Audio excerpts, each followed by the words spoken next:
Hi everyone, welcome to SIG Node meeting on September 6, 2022. First off, we have Riven with the retro for 125. Riven, are you able to share your screen?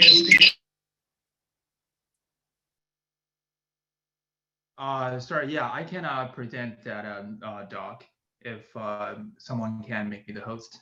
I gave you co-host. Okay. Yeah. Sure. Just 1 second.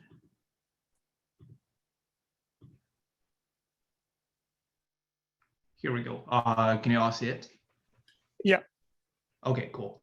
So yeah, I created a doc following the previous retro sessions. So here are, well, first of all, this is a link to our cap tracking doc. And here is a table for all of the caps we have worked on in the 125 release cycle and their status. So in total, we have 16 caps that we have worked on in the past cycle. And among them, we have completed 10 of them, although one of them got reverted, this ephemeral storage quotas.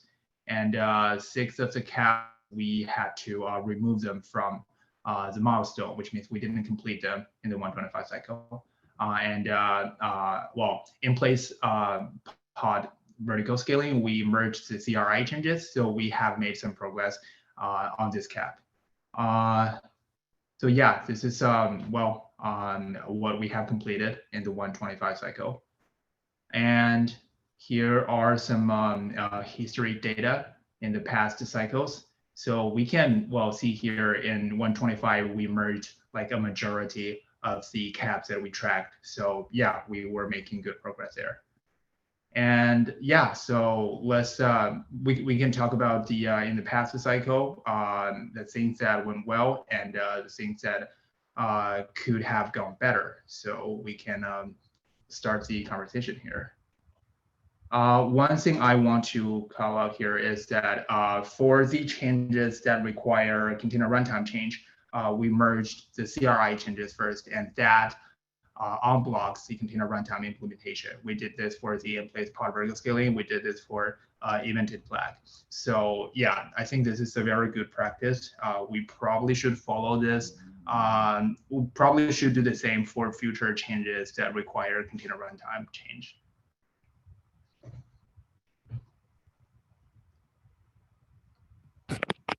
Yeah, Ruben, I agree with that.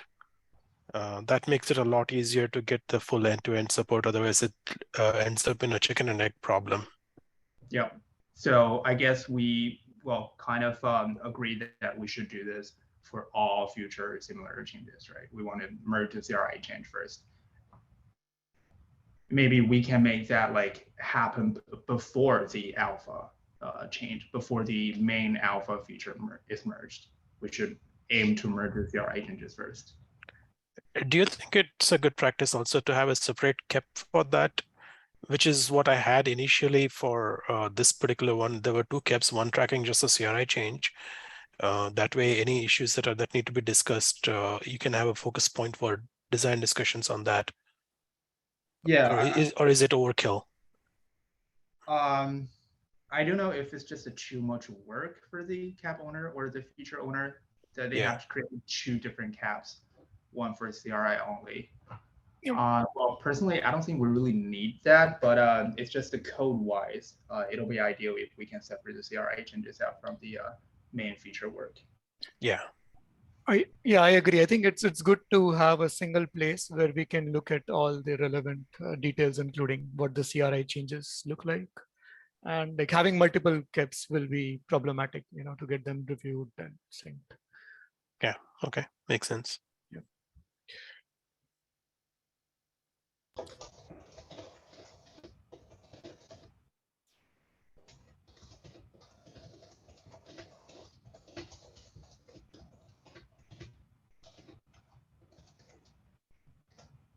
Okay. Anything else we want to mention? Things that went well?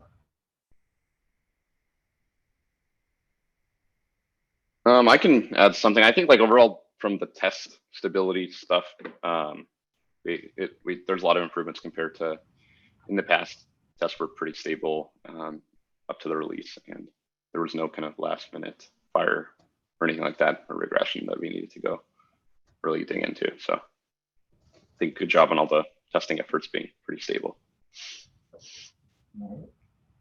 True. Okay. Anything else? Well, I can add another one. We have completed a majority of our caps compared to the previous cycles.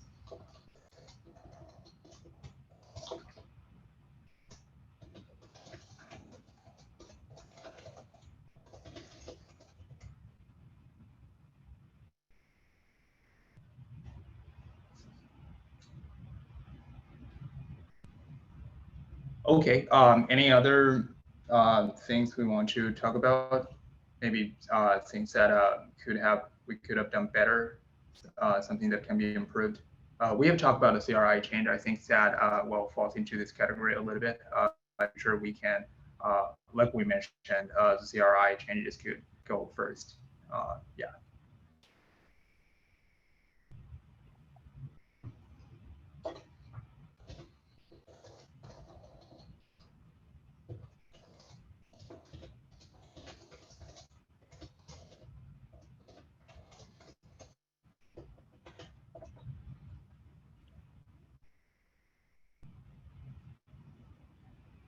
Okay. Anything else? I like to add something on the 3288, the split STD out standard or log stream. So even though the KEP itself was straightforward, the implementation is quite involved. And so I think for KEPs like those, it's better to like seek reviews earlier in the cycle.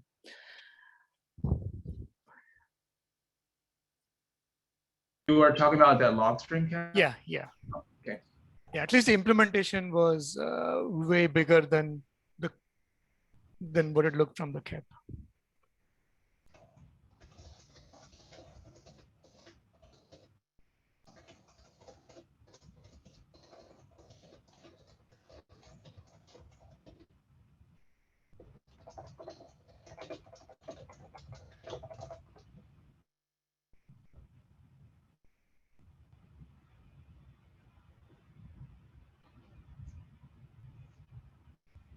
Nice. Anything else we want to mention here? I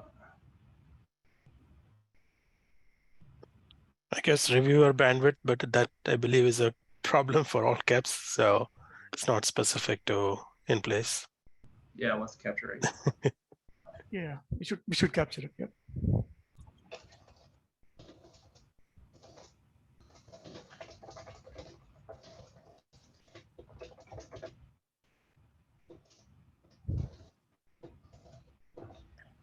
And in this particular cap, I think the scheduler E2E tests coming in late was, I would have probably focused on that a bit earlier, if possible, in the cycle. Because I went within 1 week, I went from being, yeah, positive, this should go in, to, no, let's hold.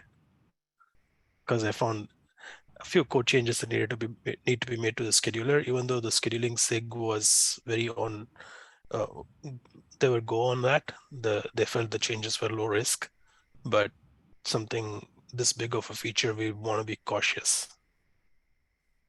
Yeah, so it's like detected some change close to the freeze. Yeah. To the code phrase. Yeah.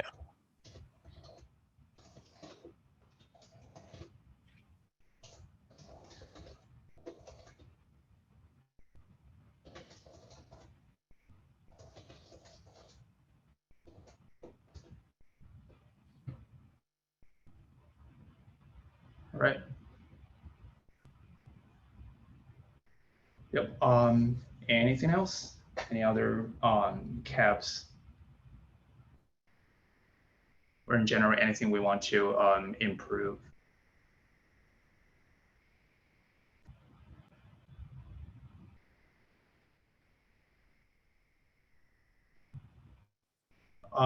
Okay, if not, then well, we can wrap up with our retro session. Then I will copy this what we have talked about to the main doc. Thanks, Riven, for leading the discussion here. And maybe we can start 126 planning next week and add that to the agenda. Yep. All right. Next up on the agenda, we have Daniel Ye on CRI stats performance update. Daniel, I can give you co-host just a sec. I know you had something to present. All right, go for it.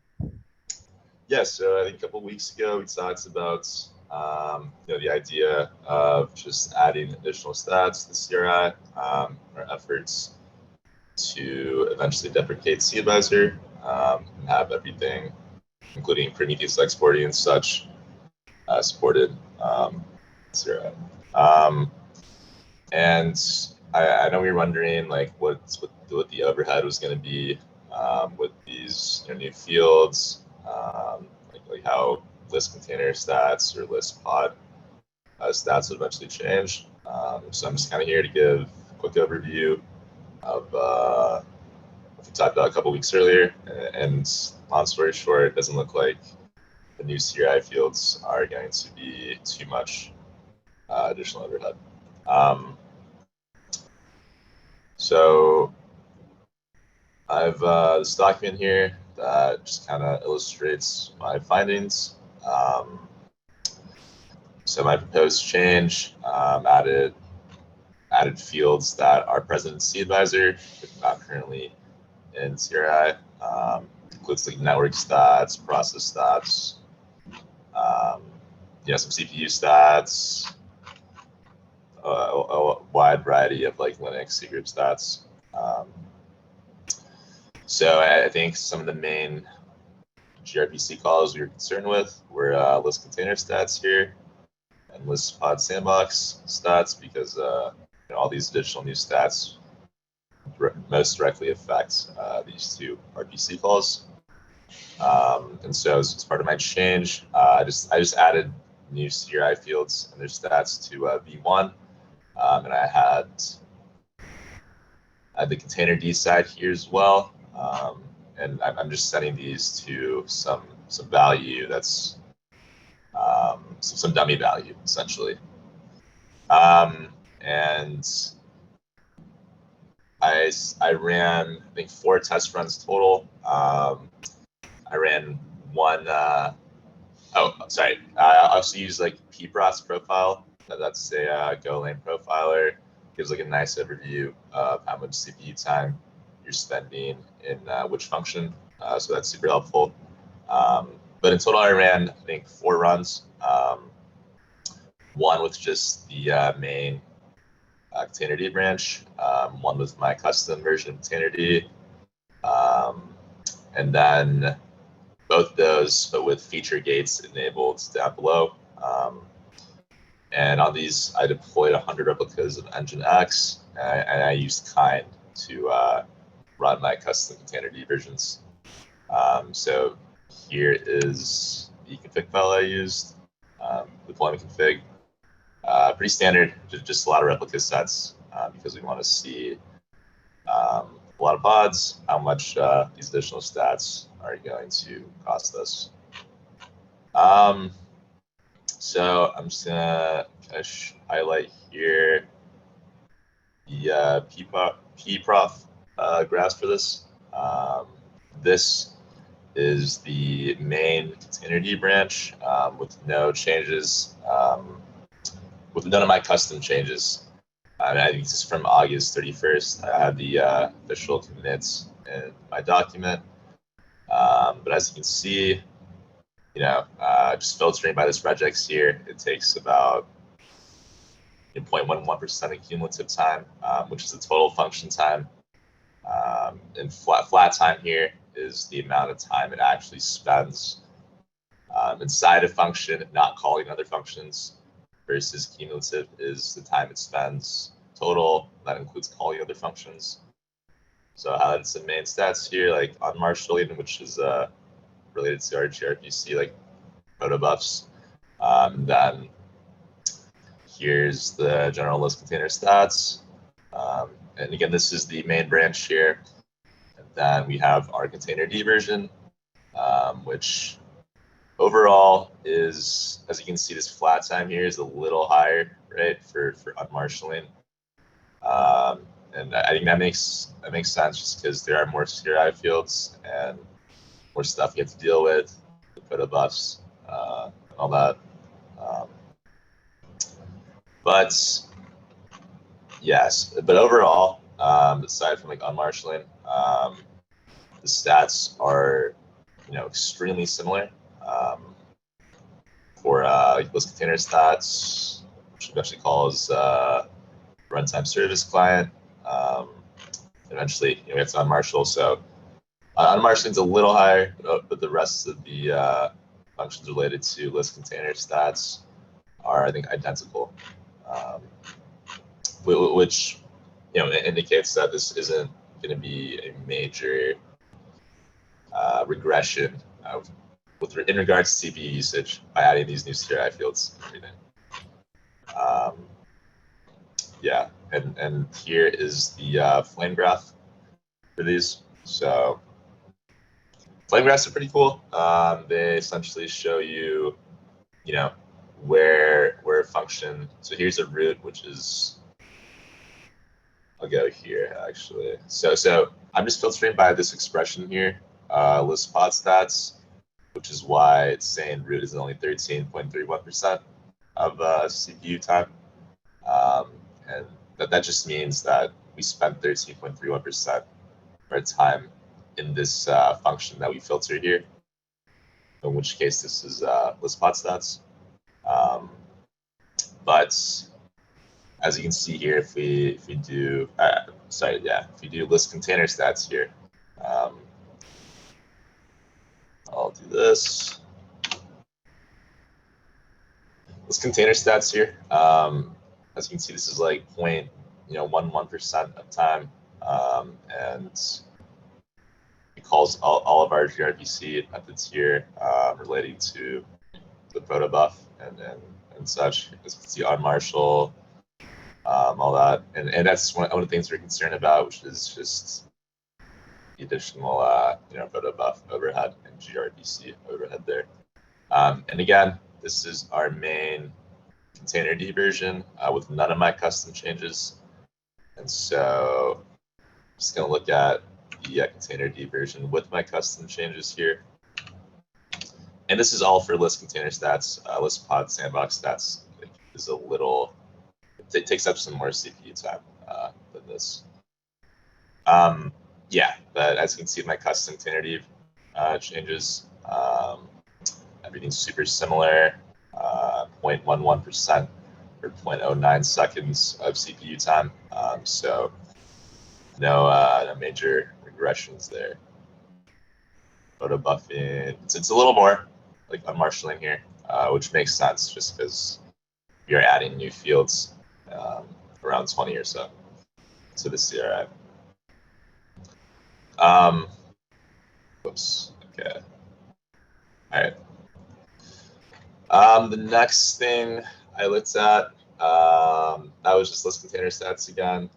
This is going to be list pod stats, just because we need container and pod level stats as a SIG advisor currently supports. We need that for different container / pod levels for each metric that we're looking at. So here is the main. You could look at this. Oops. Okay. Yeah. So this is going to be the main version of containerd. Yeah, I'll just better highlight it here actually. So if we do this, let's see, list pod stats. That's the function we're looking at here.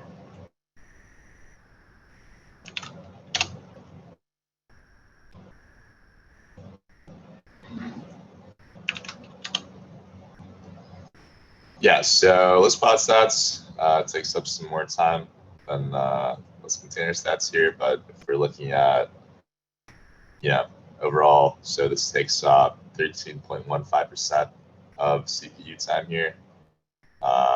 And with the new CRI fields, this takes up 13.31%. As you can see, that's 10.73 seconds versus 10.48. So again, not really a major regression with new CRI fields. But yeah, actually, what's interesting to note about list pod stats, if we follow the flame graph here, list pod stats here, we'll call list pod stats partially from CRI. And so what this function does is, like, depending on if the feature gate is enabled or not, it'll try to fetch some stats from the CRI, but eventually it will fall back to fetching stats from CAdvisor. And if you look at the flame graph here too, as you can see, CAdvisor, like get CAdvisor container info, takes up quite a bit of time. If we can look at get pod stat, list pod stats here, that's 13.15% of CPU time. But really just getting the stats from CAdvisor takes up like 11.60%, which is honestly like most of the time that's spent here. So you know, if eventually we can try to reduce some, like, the CAdvisor implementation of get stats or something, we could save a lot of time. For instance here, right? There's this method that's called here too. Let me find this here. So yeah, so this is, it's called get spec, as you can see here. But yeah, we'll just dive into where the functions are called from list pod stats. So we have get container info here, get info. As you can see here, like update spec eventually calls get spec, which calls another get spec. But here common.get spec is actually being called twice. So, you know, in theory, if you could like figure out some way to cache it, even just going with the basis that this shorter time will be cached, if we kind of average this among our 4 runs, whoops, let's see. Yeah, sorry, I think I seem to have lost my tab here. Sorry. Okay. Yeah. Here we go. Yeah. If we like average this among our 4 runs, we could actually save like around 3.27% of CPU time just by caching common.get spec here. But again, we are seeking to deprecate CAdvisor, so I'm not sure if that would be the best use of resources, but that's just something to note there. Yeah, and you know, we can improve it if we want to, probably. And just because another thing I tested pprof with was using, again, like my main the main container D release, and then using my custom container D version, but with feature gates enabled. And there's this cool feature gate called pod and container stats from CRI. If you set this to true, this enables the kubelet to gather container and pod stats from the container runtime rather than straight from CAdvisor. And so, in theory, like CAdvisor is pretty slow, right? As we saw here with the CAdvisor container info, call and everything. And if you get more stats from just the CRI itself instead of calling CAdvisor, you could, you know, the hypothesis is you could save a decent amount of CPU time. And so here is here is the main container D release, strictly on. Sorry, it's the main container D release with feature gates enabled, which will in the feature gate again is get pod stats strictly from the CRI. And as we can see here, list pod stats takes up 12.9%. This is the main containerd release versus here it takes up like 13.15%. And now for custom containerd versions with the new CRI changes, takes up 13.31% without the feature gate. And then with the feature gate, it takes up 12.19%, which is honestly a pretty solid improvement, but maybe not as much as we would like. And there's maybe some reasons why they aren't as they aren't as the improvements aren't as good as we might have hoped with the new feature gate. So essentially what happens is like list pod stats. So here's the feature gate here. It says if p dot pod a container stats from CRI, then it'll call like list strictly. But regardless, we have a fallback here for list pod stats partially. So if we can maybe eliminate this fallback or add some more stats to CRI so we don't have to fetch them from CAdvisor. I know CAdvisor does have more metrics than CRI right now. We could potentially make things run a lot faster simply because you don't have to call that main CAdvisor method that takes up like majority of your function time in list pod stats.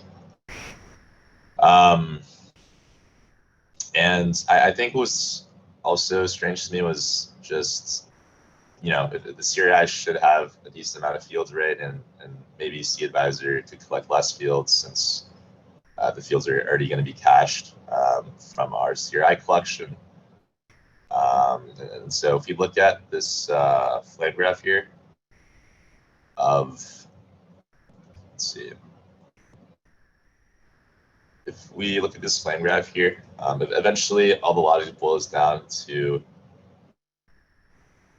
let me highlight this better here. But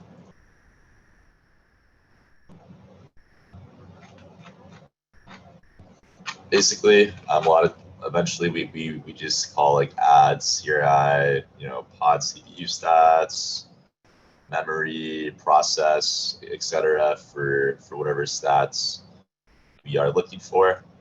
But what's interesting to note here is that and again, this is a run with the feature gates enabled.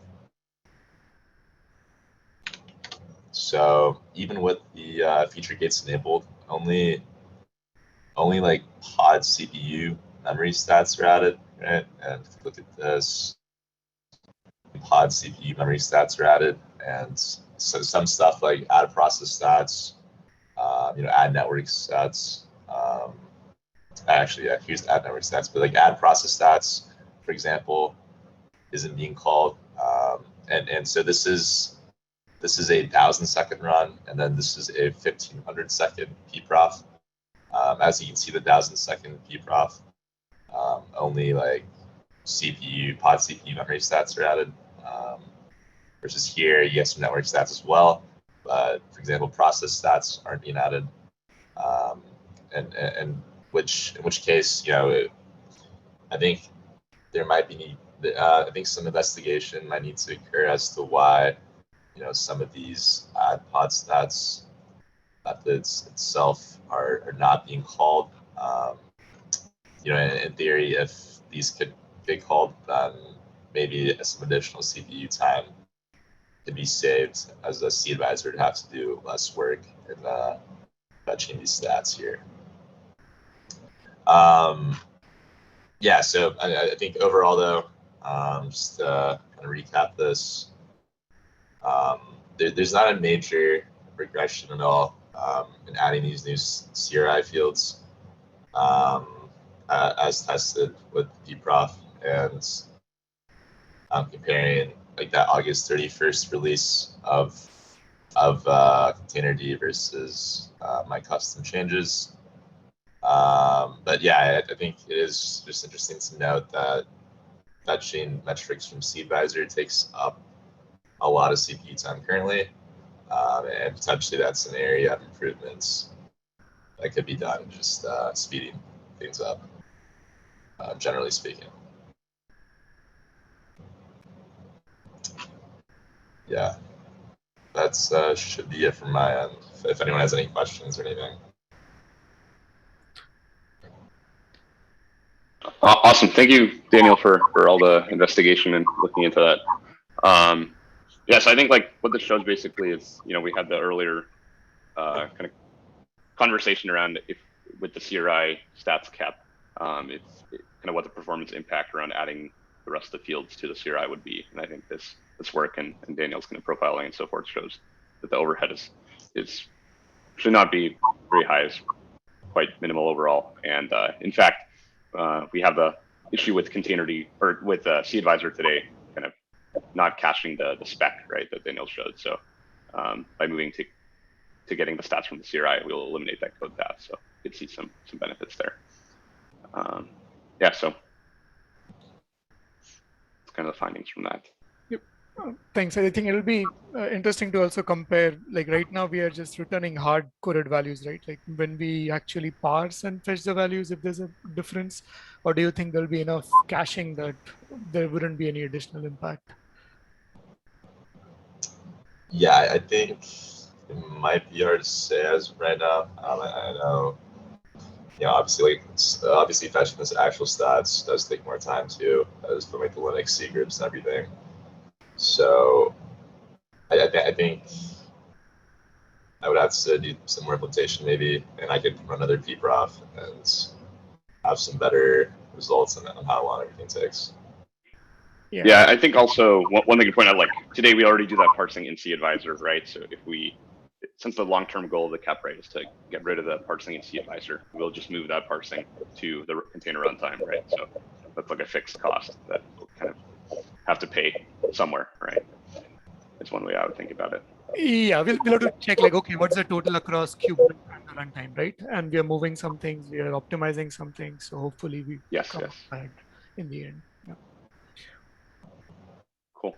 Yeah, so I think next steps maybe we can discuss in the follow up, but I think next steps want to see for 125 planning actually, or sorry for next cap planning, we want to decide if we how we want to proceed with the CRI cap, if we're okay to kind of add the rest of the stats to the CRI and do that as the next step and implement them, so we can start migrating those fields to the CRI and kind of continue the effort on the cap. So that's probably the next concrete steps we want to make here.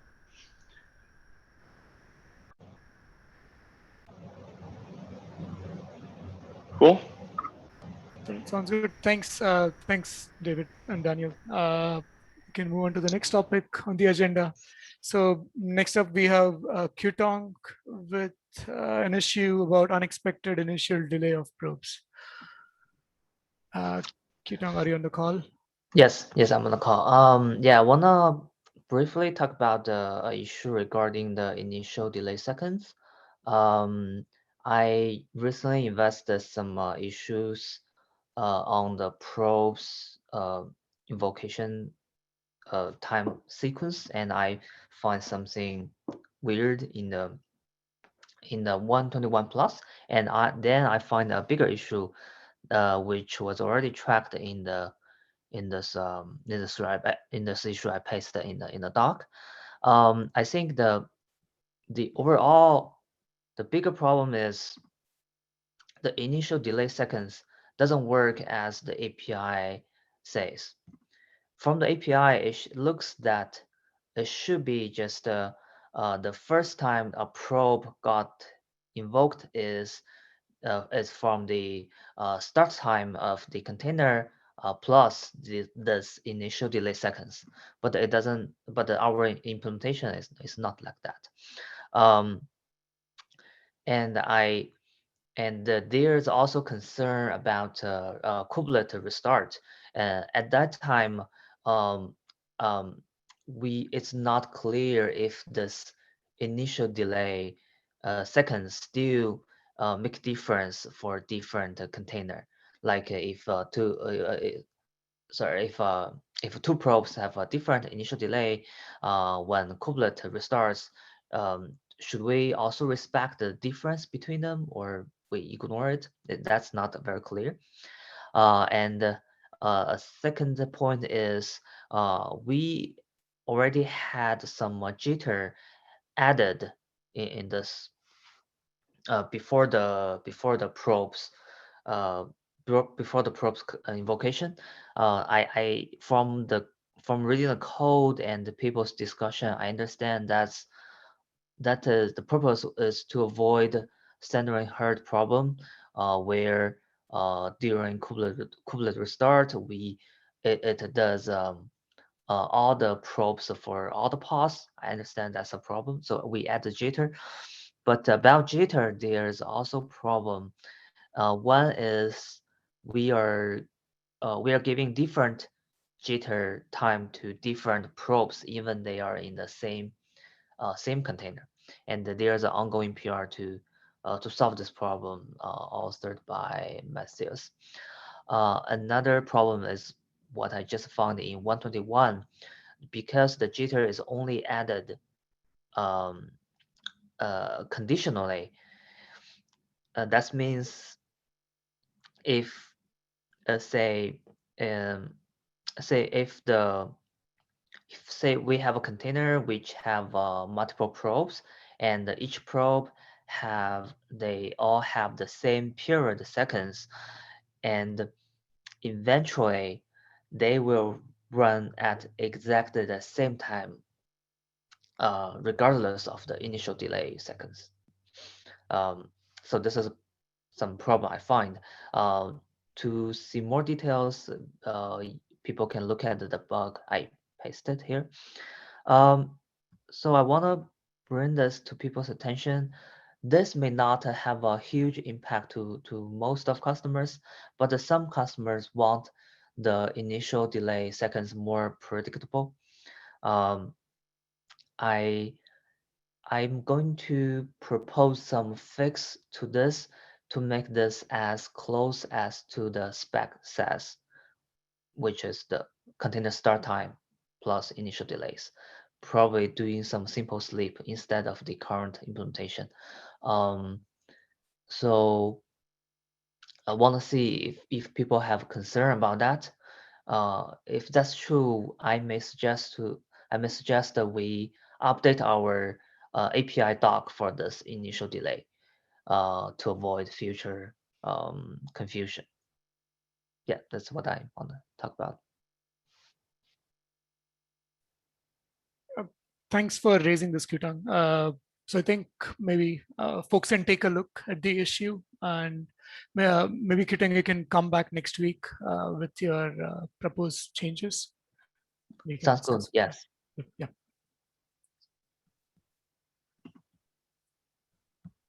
All right. Anything else? Folks have any thoughts on this? Yeah, I had a quick question if I can. I was just kind of curious. So with the implementation change that we had, how does it? Do we not add jitter anymore? I'm just trying to understand the case where if there's like a lot of containers starting at the same time, a lot of pods starting up. If that's over, because it's the overhead to the runtime and so forth of doing all those exec calls at the same time, for example, for an exec probe. Right. I think the jitter is still needed, but I wanna the current implementation of the initial delay is it's kind of a mask during which the probe is automatically considered as good. I don't like that way. I may thinking we still need jitter, but we also sleep a reasonable amount of time based on the initial delay sequence. Gotcha. Thanks for clarification.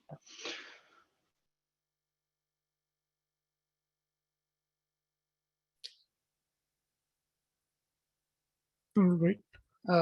We can move on to the next topic for now. Adrian, checkpoint restore next steps.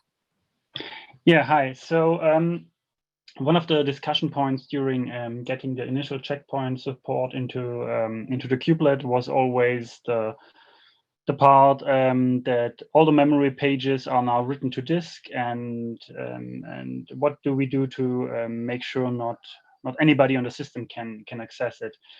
So for the alpha release, we said we just store it in a way that only root can access it, and so there's no immediate problem we are generating with a checkpoint, but for the future is how, if we want to extend checkpoint to higher levels besides the kubelet, there were a couple of things we discussed how to do it, and I just tried to think about it. And one idea was to add additional authorization to the kubelet API endpoint. But as far as I know, there are no kubelet endpoints which have additional authorization currently. Another idea was to have the service run on a different port and provide kubelet API endpoints which require higher authorization, like checkpointing. And the last idea I'm currently thinking about is what would it work if we encrypt the image? I see that Cryo and Containerd are both using OCI crypt to decrypt images. So basically my question is there anything anybody can think of, like, is it a totally wrong idea to think about encrypting checkpoint images? This way we would not have the memory pages on disk for everyone accessible. And if we are talking pushing it to a registry, then it would also be, and then encryption makes even more sense. So I'm just looking for some initial feedback if people think that encrypting checkpoint images would be the right thing to do, or if it's not a really good idea. I think it makes sense, but I think we'll have to talk about where we'll store the keys to encrypt, right? Because these images are only accessible to someone that has root on the host. And where are we gonna store the keys used to like encrypt this? Yeah, this is also not clear to me yet, Yeah. because as far as I see, Cryo, I think also Containerd, they only support decrypting images, but not encrypting. So it seems on the container engine level, there has been no, at least no visible thoughts went into where to store keys to encrypt images, not just to decrypt images. So yeah, it's just an idea I had, and I wanted to see if there's some feedback. But yes, the keys need to be handled correctly. That's right. Yes. Right. I think that's what I would worry about. It's a good idea, but we need to figure out how it would make sense. Okay, so then at least that's some positive feedback. So that's good, and maybe I can try to see if I can figure out how to implement something, and then once we have an implementation, a proof of concept, maybe it's something we can look into or continue from there. So I had a quick question, kind of more general, just around what you mentioned around the kubelet API endpoint and so forth. So I'm just trying to understand, in terms of next steps for checkpoint restore, just kind of in general, is that kind of the next step is how we integrate it with kind of the kubelet API and make it more than just kind of API call in kubelet, or kind of, I'm just trying to understand kind of how the work with encryption fits into the kind of checkpoint restore status in general. Yeah. Okay. So from my understanding, the idea was we only expose it on the kubelet API level for now, because we still don't understand what it means to have checkpointing in Kubernetes really. And all of a sudden, because if I think the concern was, if we go the whole way and expose it on the kubectl level, then somebody could create a checkpoint, and all of a sudden you have all memory pages on disk. And so the idea was to take small steps and only expose it at the kubelet level for the first iteration, so that we don't open up for anyone to all of a sudden be able to see all memory pages written on disk. So I think that was the idea behind doing it only on the kubelet level. Yeah, I think also, David, like there's a worry, like if we expose it at the API level and someone is able to get like privileged access to the API, they can basically checkpoint and be able to read the memory of any container. So I think we're just taking baby steps here. Makes sense. Makes sense. Yeah. Yeah, that totally makes sense. I'm just, my kind of comment might be like, maybe we should investigate. And one of the discussion points was if we want to take it further to beta or to the kubectl, then we have to find a way to make sure that it cannot be abused to get the memory pages of a container just because you can do a checkpoint. No, exactly. Yeah, that's kind of what I was going to comment is maybe we need to investigate kind of from the API side, right? If we can maybe add some special permission or role or something super elevated that you need to be to get these checkpoints, right? Exactly, maybe that's one other solution we can look into, in addition to maybe the encryption stuff. So, makes sense. Cool. Yeah. Awesome. Okay. Thanks. I guess that's from my side on the topic. Thanks, Adrian.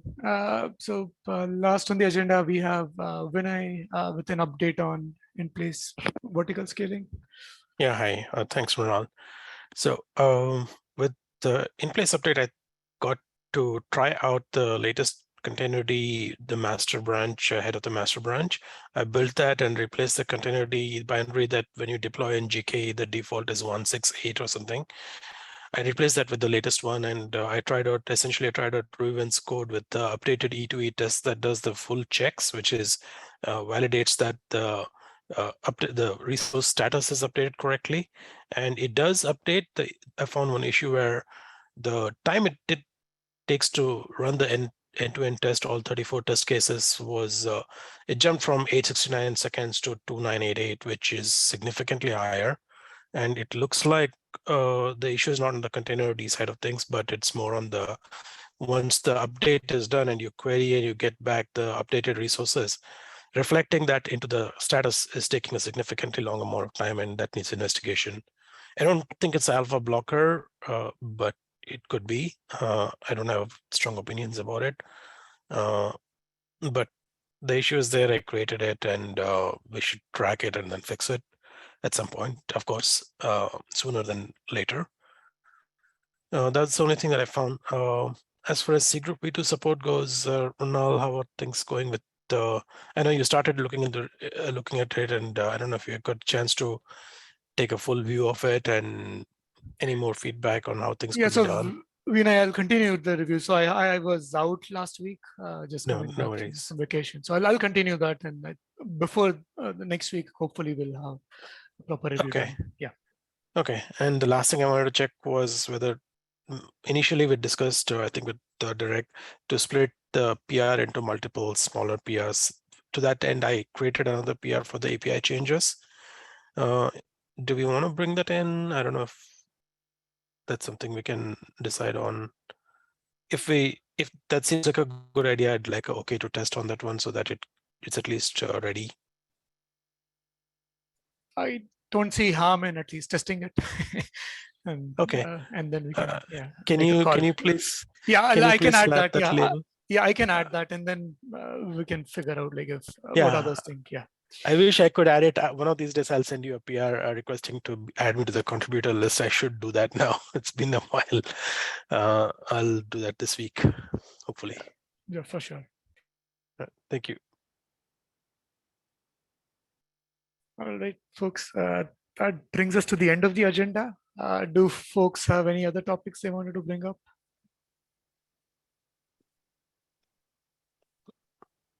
All right. Thanks for joining then. See you all next week. Bye now. Thanks.